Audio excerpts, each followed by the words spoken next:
السلام علیکم ورحمۃ اللہ وبرکاتہ۔ اللہ کی نعمتوں میں سے ایک نعمت اچھا پڑوسی بھی ہے۔ اگر آپ کا پڑوسی برا ہو تو وہ انسان کے لیے بہت بڑی اذیت بن جاتا ہے، لڑائی جھگڑا کرتا ہے، انسان کے خلاف سازشیں کرتا ہے اور طرح طرح کے انسان کو تکلیفیں دیتا ہے۔ تو اللہ کے نبی صلی اللہ علیہ وسلم نے ایسے برے پڑوسی کے حوالے سے پناہ مانگنے کی تلقین کی ہے۔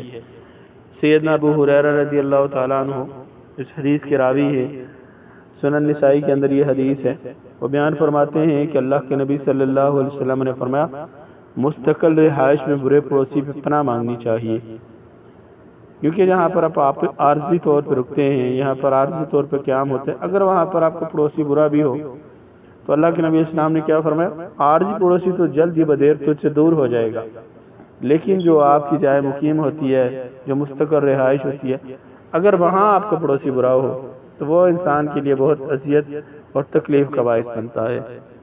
اس لیے اللہ کے نبی صلی اللہ علیہ وسلم نے ایسے برے پڑوسی سے پناہ طلب کرنے کی تلقین کی ہے۔ اس حوالے سے دعا کچھ یوں ہے، اللہم انی اعوذ بک من جار السوء فی دار المقامت، اللہم انی اعوذ بک من جار السوء فی دار المقامت۔ اے اللہ، میں اپنی مستقر رہائش پر برے پڑوسی سے تیری پناہ چاہتا ہوں۔